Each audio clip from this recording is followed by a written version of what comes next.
धन्यवाद करो क्योंकि वह भला है और उसकी करुणा सदा बनी रहेगी। तो अगर हम उस परमेश्वर का धन्यवाद करते हैं, क्योंकि वचन बतलाता है कि यहोवा का धन्यवाद करो क्योंकि वो भला है और उसकी करुणा सदा बनी रहेगी। आज हमारे लिए क्या जरूरत आ गई है? आज हमको क्या करना है? क्या हम उस परमेश्वर का धन्यवाद करते हैं कि आज हम परमेश्वर का धन्यवाद करने की बजाय अपनी परिस्थितियों पे आ गए हैं और फिर हम ये सोचने लगे हैं कि अभी तो धन्यवाद का समय ही नहीं है, मुझे तो ये प्रॉब्लम है, मैं कैसे धन्यवाद करूंगा, मैं कैसे धन्यवाद करूंगी, मेरे साथ तो ये हो गया है या मेरे साथ वो हो गया है। लेकिन मेरे प्रियो, आपसे मैं एक चीज बताना चाहता हूं, परमेश्वर इस बात से प्रसन्न होता है कि हम हर बात पे उसका धन्यवाद करें। तो इसलिए अगर कभी हम ये सोचते हैं कि इन परिस्थितियों में हम धन्यवाद नहीं कर पाएंगे, नहीं, परमेश्वर आपसे और मुझसे एक यही बात कह रहा है कि धन्यवाद करो। परमेश्वर को ये अच्छा लगता है अगर हम भजन संहिता 69 उसका 30 वचन पढ़ते हैं। भजन संहिता 69 और उसका 30 वचन पढ़ें, उसमें ऐसा लिखा है, मैं गीत गाकर तेरे नाम की स्तुति करूंगा और धन्यवाद करते हुए तेरी बड़ाई करूंगा। धन्यवाद करिए, उसकी स्तुति करिए। परमेश्वर इस बात से खुश होता है क्योंकि 31 वचन में यही लिखा है, यह यहोवा को बैल से अधिक वरन सींग और खुर वाले बैल से भी अधिक भाएगा। परमेश्वर इस बात से खुश होता है कि हम गीत गाकर उसके नाम की स्तुति करते हैं और धन्यवाद करते हैं, उसकी बड़ाई करते हैं। आज आपकी सिचुएशन, आपकी परिस्थिति आपको क्या करती है? हम बोलते हैं कि अब हमारे साथ ऐसा हो गया। नहीं, परमेश्वर को हर बात पर धन्यवाद करिए। अगर धन्यवाद करने के लिए और एक सबसे बड़ी और जरूरत है, अगर हम भजन संहिता 68 और उसका 19 वचन हम पढ़ते हैं, भजन संहिता 68 उसका 19 कि धन है प्रभु जो प्रतिदिन हमारा बोझ उठाता है, वही हमारा उद्धार करता है। परमेश्वर, वो परमेश्वर आपका बोझ उठाता है। धन्यवाद करिए। जब उसने कहा है कि बोझ से दबे लोगों मेरे पास आओ, अपना बोझा मुझे दे दो, वो परमेश्वर आपसे मांगता है।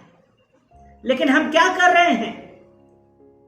हम परमेश्वर के साथ, क्योंकि हमारा कोई क्लोज रिलेशन नहीं है, हमारा परमेश्वर के साथ करीबी नहीं है। किस लिए?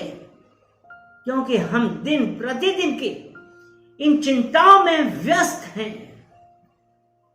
और जब हम इन प्रतिदिन की चिंताओं में व्यस्त रहते हैं, फंसे रहते हैं और ये सोचते हैं कि हमारे साथ क्या हो गया है, क्यों हो रहा है, तो हम परमेश्वर को कभी धन्यवाद नहीं दे सकते हैं।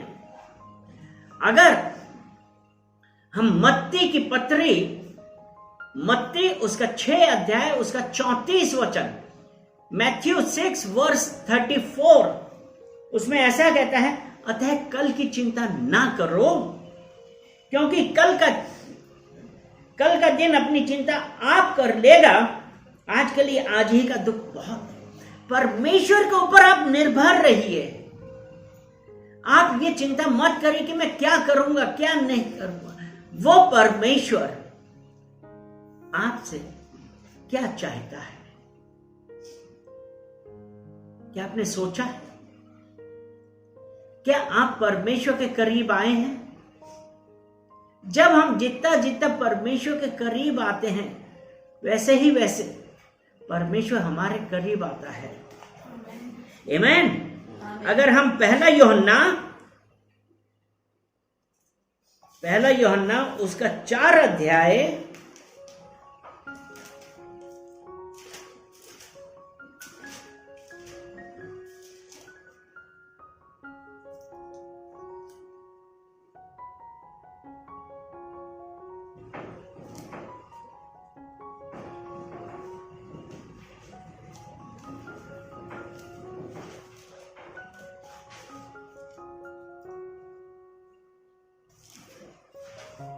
पहला यूहन्ना 1 जॉन 4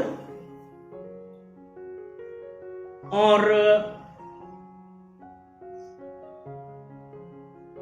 उसका हम पढ़ेंगे 6वां वचन। ये ऐसा कहता है, हम परमेश्वर के हैं।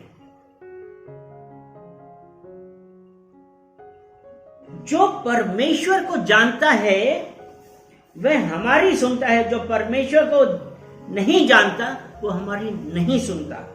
इस प्रकार हम सत्य की आत्मा और भ्रम की आत्मा को पहचान लेते हैं। हम किसके हैं?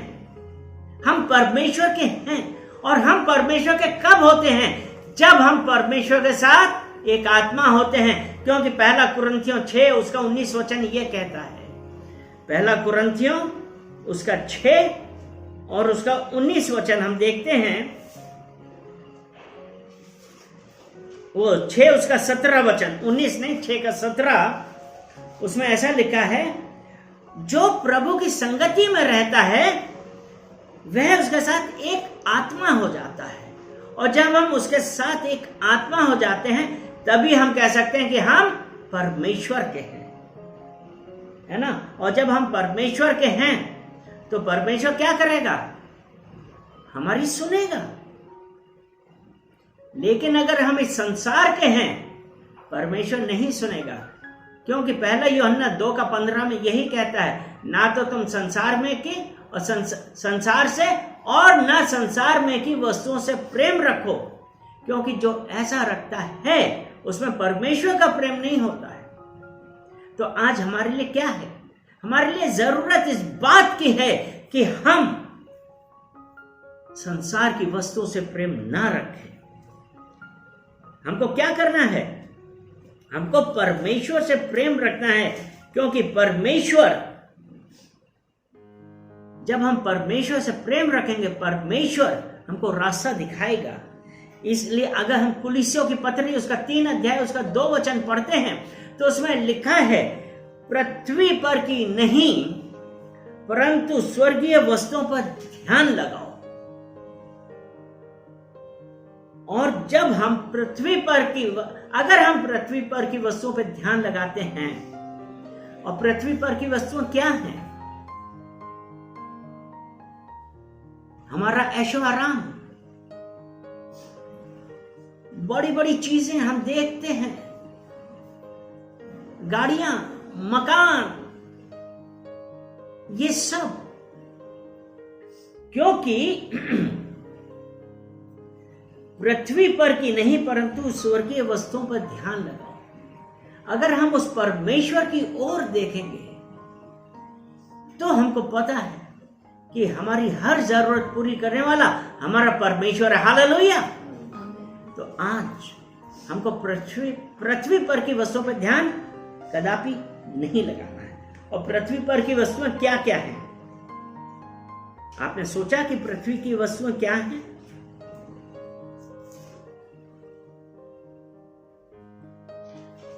इसी कुलिस्सियों में ही आप पढ़ते हैं, जब 3 में ही पढ़ते हैं,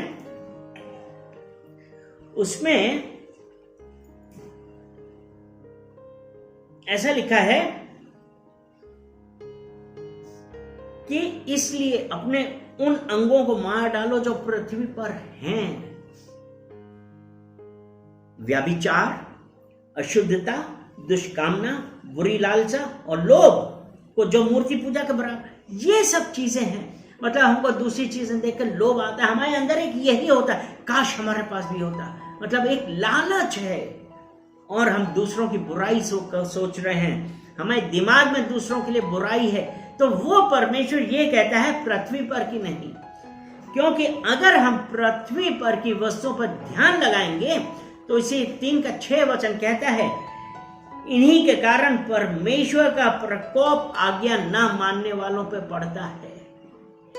क्योंकि अगर हम इन सांसारिक चीजों पर ध्यान कर रहे हैं तो क्या हम परमेश्वर के ऊपर ध्यान लगा रहे हैं?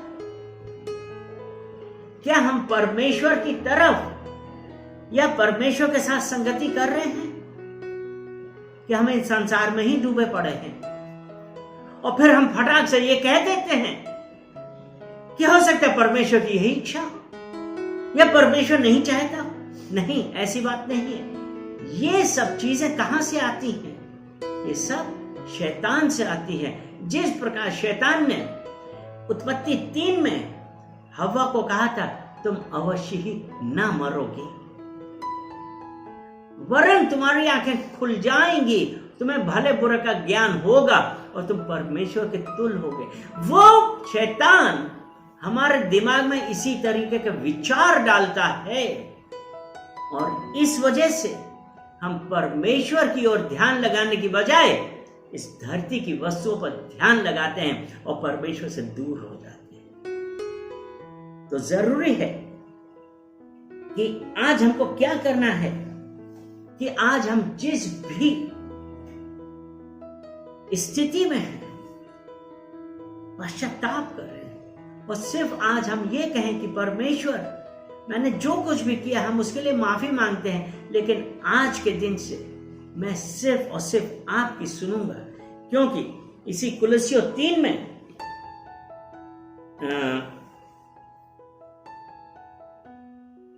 जो 10 वचन कहता है, लेकिन कुलस्सियों 3 से पहले हम रोमियो 13 पढ़ें और उसका 13 वचन हम पढ़ें। उसमें ऐसा लिखा है, जैसा दिन को शोभा देता है वैसे ही हम सीधी चाल चलें। यानी कि जब अगर हम सांसारिक वस्तुओं पर ध्यान लगाएंगे तो हम सीधी चाल नहीं चलते हैं, क्योंकि इसी में आगे लिखा है, ना कि लीला क्रीड़ा और पियक्कड़पन में, न्याय व्यभिचार और ना लुचपन में और ना झगड़े और डाह में। अगर हम सांसारिकता में चलते हैं तो हमारी चाल कैसी होती है? लीला क्रीड़ा, पियक्कड़पन, व्यभिचार, लुचपन, झगड़ा, इन सब चीजों में। लेकिन वो परमेश्वर क्या कहता है कि तुम परमेश्वर के चुने हुए लोग हो ना, तो इसलिए जैसा दिन को शोभा देता है वैसे ही हम सीधी चाल चलें।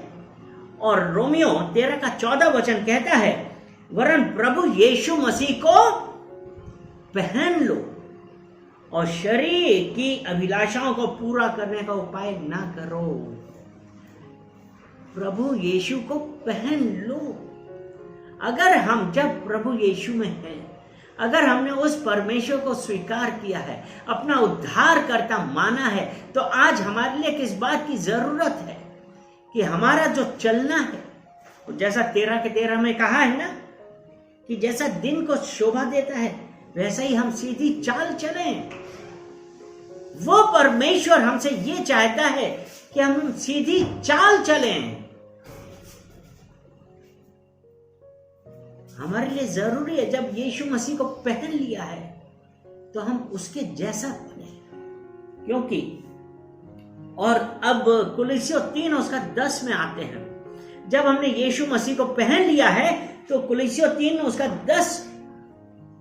3 का 10 यह कहता है, और नए मनुष्यत्व को पहन लिया है जो अपने सृजनहार के स्वरूप के अनुसार ज्ञान प्राप्त करने के लिए नया बनता जाता है। तो हमको क्या करना है? हमको यीशु मसीह को पहने, अपने आप को बदले।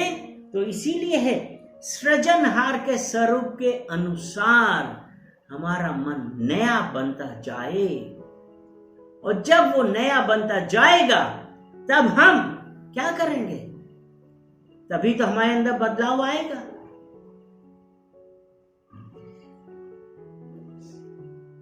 और जब हमने नए मनुष्यत्व को पहन लिया तो जो एक बहुत जरूरी चीज है वो इसी कुलस्सियों 3 उसका 11 है, उसमें ना तो यूनानी ना रहा, ना यहूदी, ना खतना रहित, ना जंगली, ना स्पूती, ना दास और ना स्वतंत्र, केवल मसीह सब कुछ और सब में है।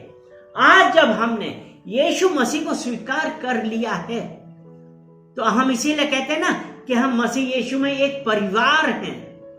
क्या हम ये कहते हैं कि ये गोरा है, ये काला है, ये अमीर है, ये गरीब है, ये अंग्रेज है, ये है? क्या हम कहते हैं?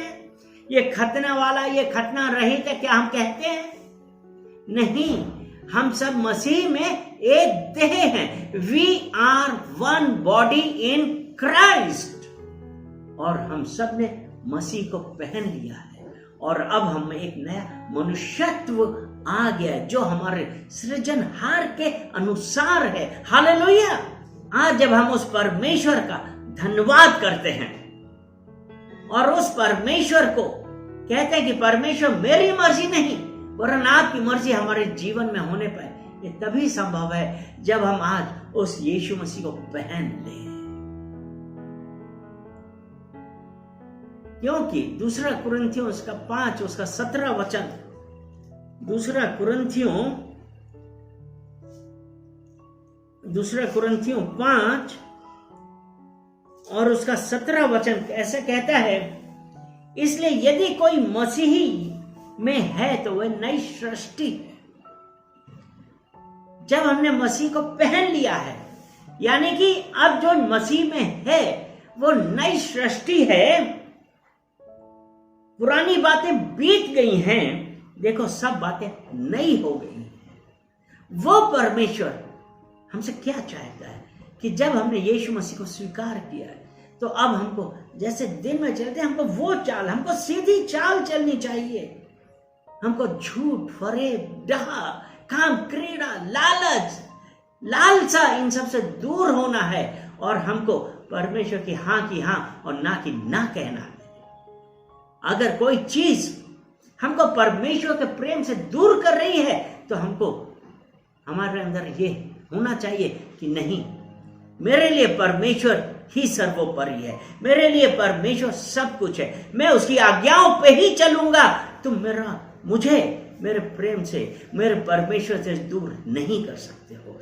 और ये कब आता है?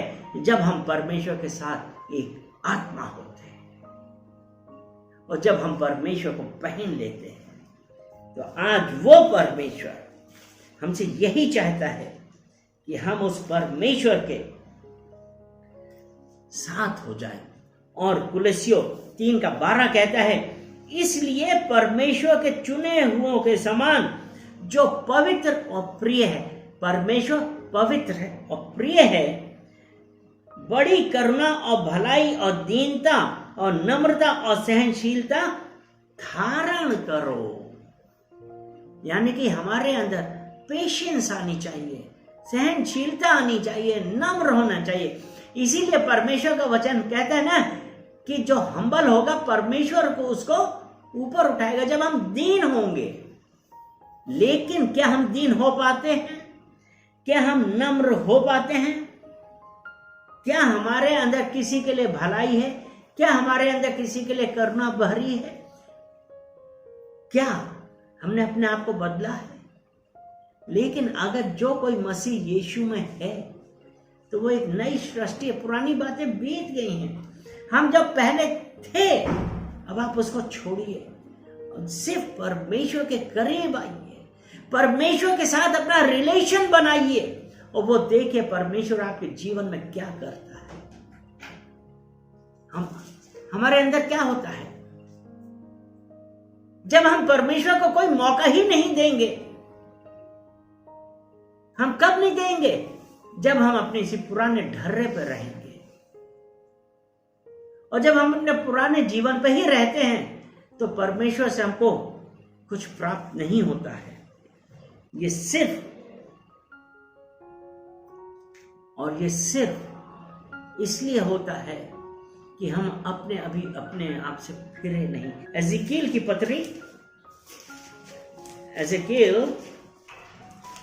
पत्री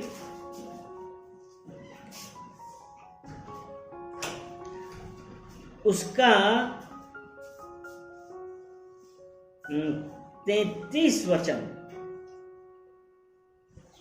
या एजेकिएल 33 उसका 17 वचन, तो भी तुम्हारे लोग कहते हैं प्रभु की चाल ठीक नहीं, परंतु उन्हीं की चाल ठीक नहीं लगती। 17 से 20 तक पढ़ेंगे। जब धर्मी अपने धर्म से फिर कर कुटिल काम करने लगे, तब निश्चय वह उनमें फंसा हुआ मर जाएगा। यानी कि धर्मी अपने धर्म से फिर कर क्या कर रहा है? कुटिल काम करने लगे, तो वह निश्चय उसमें फंसा हुआ मर जाएगा। यानी कि हम परमेश्वर को जानते हैं, लेकिन हमने क्या किया? धर्म से फिर कर कुटिल काम करने लगे, तो वह निश्चय मर जाएगा। 19 वचन कहता है, जब दुष्ट अपनी दुष्टता से फिरकर न्याय और धर्म का काम करने लगे, तब वह उनके कारण जीवित रहेगा। अर्थात जब दुष्ट ने क्या किया? पश्चाताप किया। आमीन। मतलब जब दुष्ट ने पश्चाताप किया, अपने बुरे कामों से फिरा, तब वह उनके कारण जीवित रहेगा। यानी कि हमारे लिए यह जरूरी है कि पश्चाताप करें। और जब ये इसमें यही लिखा है कि जब दुष्ट अपनी दुष्टता से फिर कर न्याय और धर्म के कार्य करने लगे, तो वह उसके कारण जीवित रहेगा। परमेश्वर यही चाहता है ना कि हम फिरें और परमेश्वर के कार्य करें, क्योंकि हमने जो रोमियो में पढ़ा था कि हम नए मनुष्यत्व को पहन लिया है, यीशु मसीह को पहन लिया है। जब हम यीशु मसीह को पहन लेते हैं और उसके अनुसार कार्य करते हैं, तब परमेश्वर का यही वचन है ना, जब उनके कारण जीवित रहेगा। अब 20वां वचन वो ये है, तो भी तुम कहते हो प्रभु की चाल ठीक नहीं है, जबकि इसमें साफ साफ कहा है, जब धर्मी अपने धर्म से फिरकर कुटिल काम करने लगे, कुटिल काम करने लगे, और फिर ये कहते हैं प्रभु की चाल ठीक नहीं है। हे इज़राइल के घराने, मैं हर एक व्यक्ति का न्याय उसकी चाल ही के अनुसार करूंगा। हालेलुया।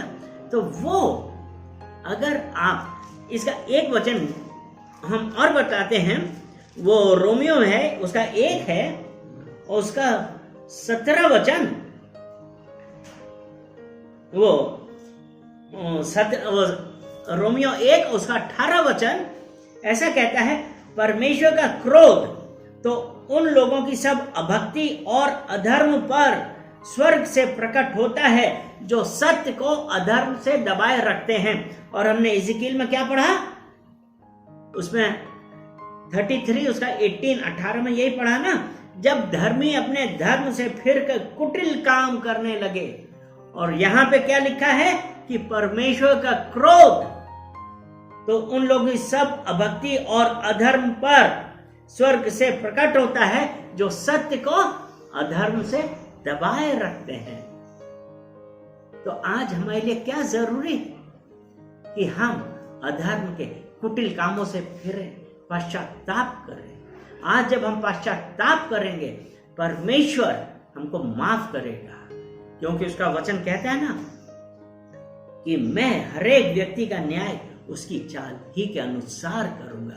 अब ये हमारे लिए है ये डिसाइड करना कि हम कौन सा जीवन जीते हैं। क्या हम परमेश्वर को जानने के बावजूद भी उसके योग कार्य नहीं कर रहे हैं, या हम परमेश्वर के भय में, करुणा से, प्रेम से, इन सब चीजों से भर के आज हम उस परमेश्वर के साथ हैं। जब हम उस क्योंकि उसमें यही लिखा है ना कि